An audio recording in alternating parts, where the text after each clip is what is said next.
Aujourd'hui, on va voir les différences entre le dessin digital et le dessin traditionnel. Pour ce qui est du dessin digital, on va utiliser l'application Procreate et pour ce qui est du traditionnel, des papiers et des crayons.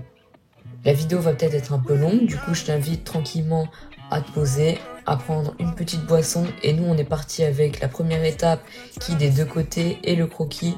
Let's go!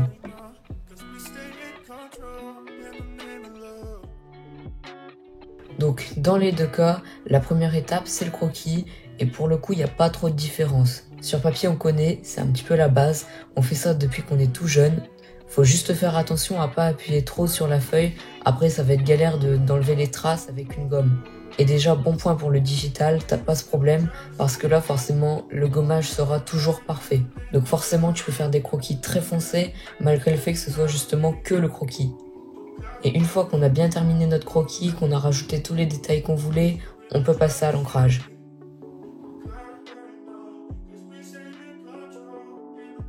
Et l'ancrage, c'est vraiment une des meilleures parties sur papier. Pour l'étape de l'ancrage, je trouve vraiment qu'elle est beaucoup plus satisfaisante sur papier. Parce que sur papier, t'as beaucoup plus l'effet dessin qui prend vie que sur digital. Et ça, c'est vraiment un bon point à noter pour le papier.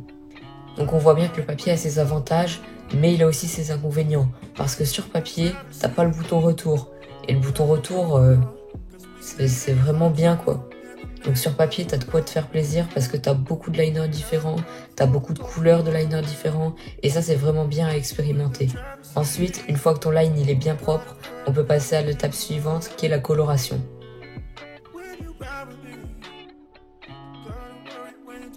Et pour le coup, je trouve vraiment que la coloration sur digital écrase celle sur papier. Parce que quand tu commences à colorier sur papier, tu vas forcément faire des traces. Que ce soit au feutre à alcool, à l'aquarelle ou au crayon de couleur, c'est obligatoire, on passe tous par là. Alors que sur digital, tu as obligatoirement un résultat bien net et propre.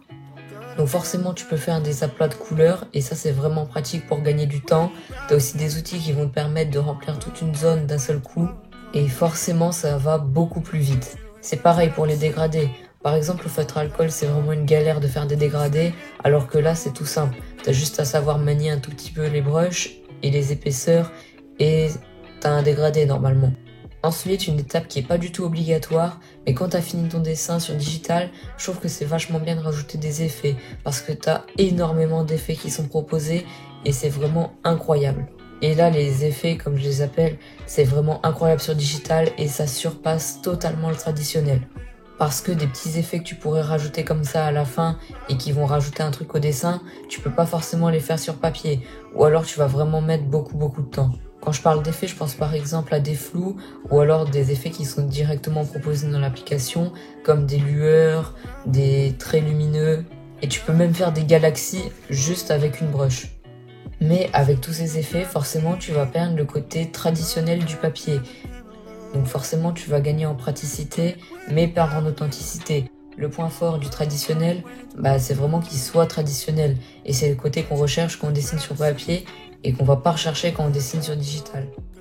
Je commence seulement à dessiner sur digital, donc mon avis n'est pas encore définitif et tu peux me donner le tien en commentaire. Merci d'avoir regardé la vidéo jusqu'ici, tu peux t'abonner, tu connais la chanson. Moi je te dis à la prochaine, au revoir.